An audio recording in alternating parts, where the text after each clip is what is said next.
What is the risk that the data now falls short of your projections for growth? Well, we will have two other readings before we have the projection. And of course, the European economy is weak. We need to take that into account. It's part of the reason with the inflation number, with a surprise, downside surprise on inflation. A lot of it was energy, but not only energy. So that's why we accelerated the rate cuts. And now we have to see whether it was a blip in the data or whether it's something a bit more structural, which would mean that we get to target faster, which would be good news. Of course, a weak economy is not good news. But I would not over-dramatize. I mean, we had in the forecast basically inflation bumping back to 2.5% with a lot of resilience in wages and in service inflation, which justified that we still needed to be restrictive. Now, if there is a new trend, if we go to a number that is lower, maybe at some point we need to remove restriction. I'm open to that discussion. Well, let's tackle the first meeting, December. There is some discussion by the members now that there should at least be an optionality of 50 basis points on the table if the data comes through weaker than intended. Do you think that is a logical course of action? Give yourself as many options just in case the data is quite bumpy? Well, if you say you are data dependent, you are data dependent. I don't want to anticipate on what the data are going to tell us. There might be a discussion indeed on whether we need to remove restriction faster than we thought or not, again, depending on the data. A 50-point move would be a big move, so I think it would only be justified if we have data which would be going down on inflation, but probably also in terms of GDP growth going in the wrong direction, which is not really what we see today. I mean, we have a PMI which was still below 50, but a little bit higher. To me, the base case is still that we have at some point a recovery in 25. And let's face it, we are very bad at spotting inflection points in the data. At some point, we see a recovery that we have not forecast, so let's be certainly open to that possibility as well.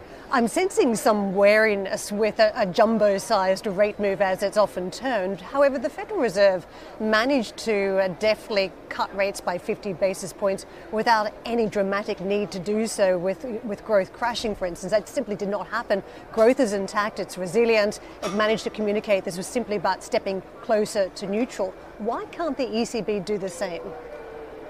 Well, again, I'm not excluding anything, but we've started quite early in cutting rates. I think it's good if we can be gradual and not create volatility in the market that would be unwarranted. And again, we are data dependent, so the fact that we already would be discussing a 50 basis points cut in December, I really want to see the inflation number in October, the inflation number in November, see what the projection is, and then we will have a discussion on where we need to go. And most probably it will be, still cutting rates. I don't see today a need for a 50 basis points cut, but let's look at the data.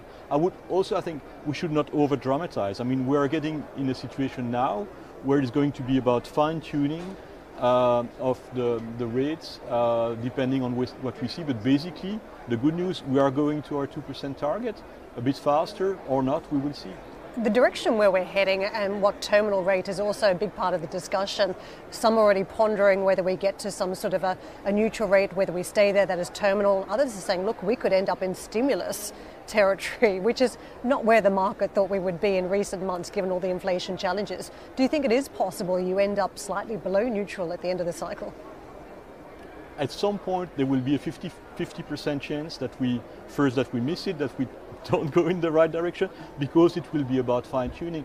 But I think the risk on both sides, undershooting and overshooting, are not big. I mean, we have a resilient economy. It's weak, it's true, but still we have a low unemployment rate. We have wage growth, which is quite substantial. I've said a few times, what we have under control is not under control, being domestic inflation, and what we don't have under control, which is imported inflation, is actually very low, which makes it a bit more difficult to navigate. But I don't see a big risk on the upside or downside on inflation. So we will be somewhere, slightly above, slightly below 2%, unless there would be big shocks in the economy on the oil front or geopolitical, but that's very difficult to forecast. Help us out then with the wages side, because we are getting this lagged effect where labour unions want to renegotiate after all the spikes that we've had in inflation in recent years. They want to play catch up on wages. But those negotiations that are coming at a time when there's still enormous uncertainty around geopolitics and trade, profit margins are starting to weaken from here, so too profitability, which you would think gives them a slight more pushback against some of those labour demands. Doesn't that mean perhaps some of the worst of those negotiations that have put pressure on services may be behind us? Well, if the economy is weak, in theory, indeed, that should facilitate us going back to a wage growth that is compatible with the 2%.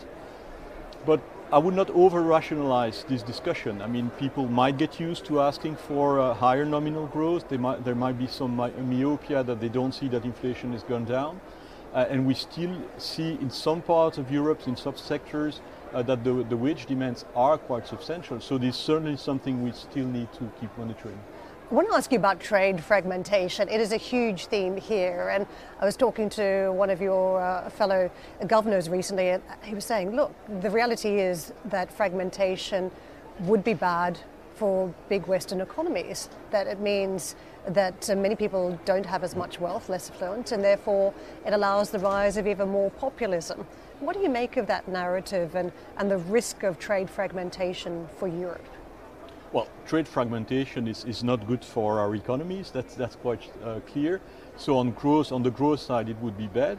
On the inflation side, it's not so clear. So it is possible that it would lead to a stronger dollar, to a weaker euro, and the net impact of that on inflation would not be clear. What we know is structurally, if we go to a world with more fragmentation, that's bad in terms of productivity, and it might have an impact on inflation structurally that would be a bit higher, combined with maybe some here and there some climate shocks. So I think that's also an argument for saying that the risk that we would go into a sort of deflation mode is quite remote as we stand. Just finally, any messages for Germany? I mean, Germany has been the real laggard as we look at the European growth story.